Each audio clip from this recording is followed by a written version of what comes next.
ఆచి చికెన్ మసాలా. కరువు పరిస్థితులను నివారించడంలో కాంగ్రెస్ ప్రభుత్వం ఘోరంగా విఫలమైందన్నారు బీఆర్ఎస్ నేత జీవన్ రెడ్డి. పాలన చేతగాక వరుణ యాగాల పేరుతో ప్రజలను మభ్యపెడుతుందని తీవ్రస్థాయిలో విరుచుకుపడ్డారు.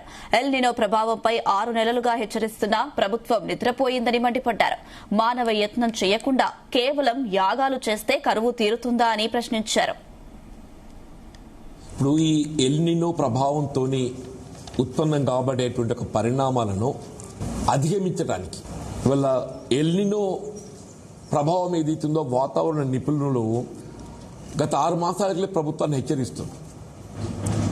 ఇప్పుడు 6 మాసాలకి ప్రభుత్వం నిద్రపోయి దాన్ని అధిగమించడానికి ఏ విధమైన చర్యలు చేపట్టకుండా ఇప్పుడు వర్ణయాగం చేస్తుంటే ఆశ్చర్యం కలుగుతుందా?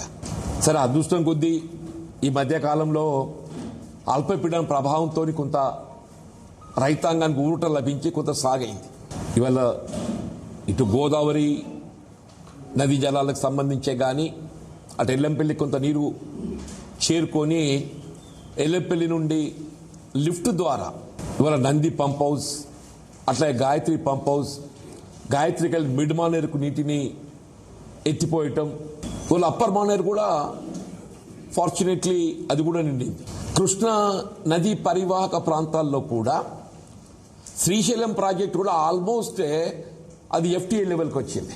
కృష్ణా ప్రాజెక్టు కూడా ఆల్మోస్ట్ అది ఫుల్ ట్యాంక్ లెవెల్కి వచ్చింది. ఈ short of just 3 feet or 4 feet అంతే.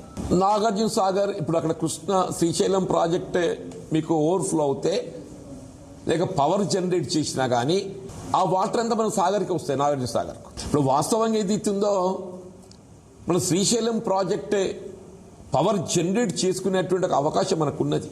ఇప్పుడు 900 megawatts పవర్ ఉత్పత్తి చేసుకోవచ్చునే. 900 megawatts పవర్ జనరేట్ చేస్తే ఆల్మోస్ట్ 40,000 క్యూసెక్ పైన వరద నీరు కిందికి వస్తుంది. ఇటు మనకు విద్యుత్